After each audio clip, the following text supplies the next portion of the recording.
Hey guys, here's an update on the 55-gallon reef tank, and it's getting better. Stuff is looking a little brighter, and you might be able to see them, but there are some new fish swimming through here. They made it out of the quarantine tank, living, and they don't have ick or anything. They didn't catch anything, so that's very good in my eyes, because you don't ever want a sick fish, especially if you can breeze through quarantine. And today I just want to show you guys some of the corals in the tank and some of the newer stuff on the tank that you guys didn't see before.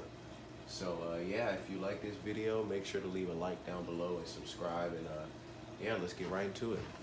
Alright guys, so the first thing that you might notice is that there's a couple new corals in this tank.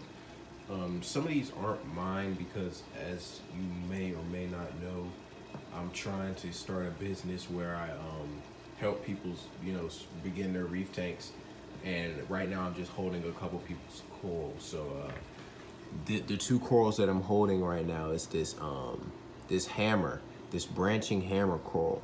This is of the Euphyllia family, and it looks very nice. It has the purple tips with the green base, and as you can see, the gladiator clown just wants to steal the fame. But yeah, they look really nice under the light. And over here we have a toadstool leather, and these are pretty easy corals to handle because they are low light, and they're not necessarily needed to be fed. Another new coral, which is actually a coral that I'm trying to save, is this Xenia. It came in the packaging, if you saw my other video, pretty tore up, and we got to save this little piece, and it seems to be doing a lot better than it did a couple days ago. So I glued it to this piece of rock, and I know it'll take over that rock in a matter of months if it survives. An interesting thing, the brain coral is actually, if you could see, it's extending its little sweeper tentacles. I guess it's trying to get some food, and my clownfish looks like he's trying to host it, because all he does is sit right over top of it all day. And I can tell he's healthy because he darts around the tank, and he eats a lot. So I'm not worried about him being unhealthy sitting down all the time. Here go the Duncans. They're doing very well. Some of them are like quarter size now, and they eat food whenever I give it to them. Now, some of the livestock, fish-wise, in this tank are different. As you can see, there's a bristletooth Tamini tang who's still a little shy at this point, but that's okay. We're gonna get him used to people being around the tank and stuff. Now, I don't know where he is or she, but there is a orchid dottyback in this tank, and of course right now I can't see it. And one cool thing that is in this tank now are lids. I made these lids because, as you guys know, or maybe you don't know, they like to jump. The dottybacks, that is. So what I did was I took the stock lids for this tank, which were pretty much blacked out lids with the LED hanging on the bottom, and I cut it out, and I put a mesh here and glued it to the insides and kept the little feeding door right there. And I did that for both of these so that the light from my max spec ethereal could still penetrate through. Now, one thing that I'm seeing is that it's actually filtering out a lot of the light. So what I'm gonna have to do is change the mesh to not a finer mesh, but a wider block mesh, so that more of the light can penetrate through without being filtered out by this black mesh. If you guys have any suggestions on what mesh I should use, then I will, those would really help me out a lot. There goes the tang again, right down in the middle. Yeah, so that's about it for up here that has changed, and I'm gonna just show you guys down here now. Now, nothing else has really changed other than this is a pretty cool thing. I actually mounted a LED up there so that I can see when I'm doing stuff under here.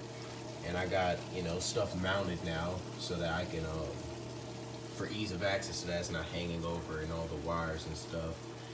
And in here, I actually worked my wires around, and now I have a big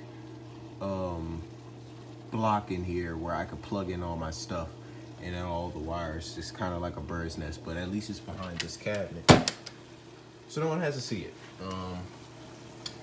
Everything in the refugium is doing well. All this algae is still growing, and that's still going. I got some salt creep and stuff like that, but I am getting a new refugium, or sump, I mean.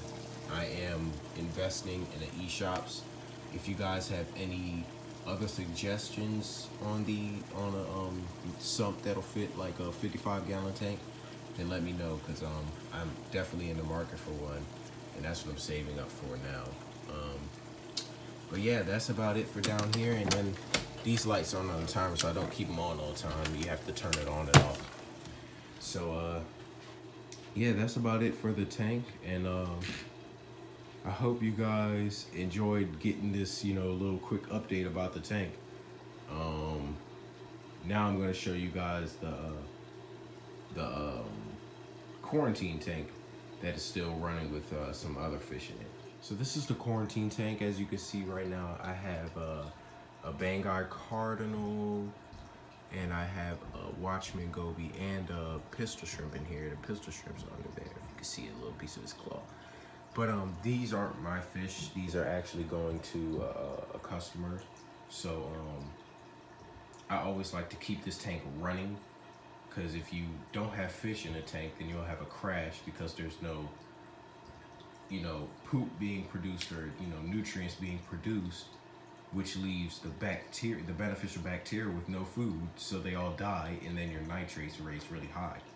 So you want to kind of, unless you're breaking it down, you want to kind of keep fish and stuff inside of your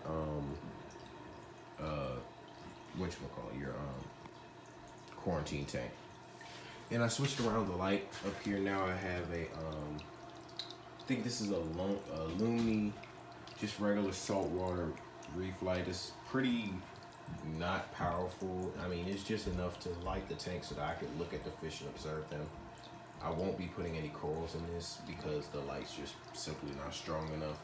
I do have some other lights, but I have to fix them. So until that happens, there will be no corals going into this saltwater quarantine. But yeah, that's about it for the saltwater quarantine. If you guys like this video, leave a like down below and subscribe, because I want to see more and more of you guys, you know, come support the channel. And you know, obviously you guys want to see more of the corals and all the fish and everything. So if you just leave a like and subscribe, it helps out a lot. So yeah, thank you guys for watching, and I'll see you in the next video.